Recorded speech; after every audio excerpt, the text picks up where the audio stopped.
తిరుమలలో chairman BR Naidu అధ్యక్షతన TTD పాలక మండలి సమావేశం జరగనుంది. ఈ సమావేశంలో సుమారు 5,400 కోట్ల అంచనాలతో 2025-26 వార్షిక బడ్జెట్ను ప్రవేశపెట్టనున్నారు. 30కు పైగా అజెండా అంశాలపై చర్చించి తీర్మానాలు చేయనున్నట్లు సమాచారం. సీఎం ప్రకటనతో దేశవ్యాప్తంగా శ్రీవారి ఆలయాల నిర్మాణానికి ఒక ప్రత్యేక ట్రస్ట్ ఏర్పాటుపై నిర్ణయం తీసుకోనున్నారు. ముడి సరుకులు కొనుగోలుకు నిధులు విడుదల, వేసవి సెలవుల రద్దీకి సంబంధించిన ఏర్పాట్లపై చర్చించనున్నారు. ప్రైవేటు బ్యాంకుల్లోని టీటీడీ డిపాజిట్లను వెనక్కి తీసుకుని జాతీయ బ్యాంకుల్లో డిపాజిట్ చేయాలనే నిర్ణయంపై నిపుణుల కమిటీ సిఫార్సులపై నిర్ణయం ప్రకటించే అవకాశం ఉంది.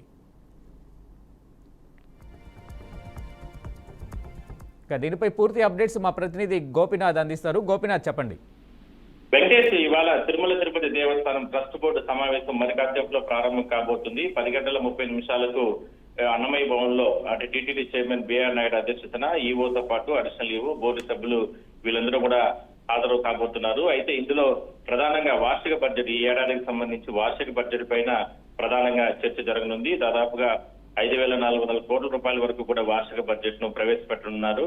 అయితే దానికి బోర్డు కూడా ఆమోద ముద్ర వేసే అవకాశం అయితే ఉంది. అయితే వార్షిక బడ్జెట్ లో ఎక్కువగా కీలకంగా శ్రీవారికి సంబంధించిన హుండీ లెక్కింపులే ఎక్కువగా ప్రధాన భూమిక పోషిస్తాయి. ప్రతి సంవత్సరం కూడా ఈసారి కూడా దాదాపుగా 1,500 నుంచి 2,000 కోట్ల రూపాయల వరకు కూడా హుండీ నుంచి వచ్చే కానుకల ద్వారానే బడ్జెట్ కు వచ్చే ఆదాయం వచ్చే అవకాశం అయితే ఉంది. అయితే లక్షలాది మంది భక్తులు తిరుమలకు వస్తారు కాబట్టి ఇక్కడికి వచ్చిన తర్వాత వాళ్ళు స్వామివారి దర్శనం చేసుకున్న తర్వాత రకరకాలుగా ముడుపులు చెల్లిస్తూ ఉంటారు. అందులో భాగంగా ఈ రకమైనటువంటి వార్షిక బడ్జెట్ ఏడాదికి కూడా పెరుగుతుందని కూడా టీటీడీ గతంలో కూడా చెప్పడం జరిగింది. అందువలన ఈసారి పెద్ద ఎత్తున అంటే దాదాపుగా 5,400 కోట్ల రూపాయల వరకు కూడా వార్షిక బడ్జెట్ ను ప్రవేశపెడతారు. మరోవైపు ఇదే కాకుండా గత 3 రోజుల క్రితం తిరుమలకు వచ్చినటువంటి ముఖ్యమంత్రి చంద్రబాబు కొన్ని కీలక సూచనలు టీటీడీ అధికారులకు చేయడం జరిగింది.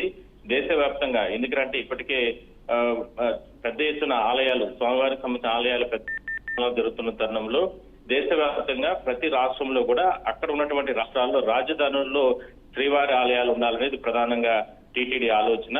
అందువల్ల ఆ రకమైనటువంటి నిర్ణయాలు తీసుకొని ఒకవేళ అక్కడ ఉన్నటువంటి రాష్ట్ర ప్రభుత్వాలు టీటీడీ అంటే భూమి గన కేటాయిస్తే వెంటనే నిర్మాణాలు చేపట్టే విధంగా కూడా ఇవాళ నిర్ణయం తీసుకునే అవకాశం అయితే ఉంది. అయితే అందుకు ఒకవేళ నిర్మాణాలు చేయాలంటే అంటే ఇక్కడ తిరుమల టీటీడీకి సంబంధించిన డబ్బులు కాకుండా దానికి సపరేట్ గా ఒక ట్రస్ట్ ఏర్పాటు చేసి భక్తులు విరాళాల ద్వారా, ఎందుకంటే ఇప్పుడు ఉదాహరణకి అన్నదానం ట్రస్ట్ నడుస్తుంది, అదే విధంగానే అంటే పురాతన ఆలయాలు నిర్మాణం కోసం కొన్ని శ్రీవారి ట్రస్ట్ పేరుతో నడుస్తుంది. ఇట్లా రకరకాల ట్రస్టులు ఉన్నాయి కాబట్టి ఆ రకంగా ఒక ట్రస్ట్ ఏర్పాటు చేస్తే బాగుంటుందనే ఉద్దేశంతో ఒక నిర్ణయం కూడా తీసుకునే అవకాశం అయితే ఉంది. వెంకటేష్.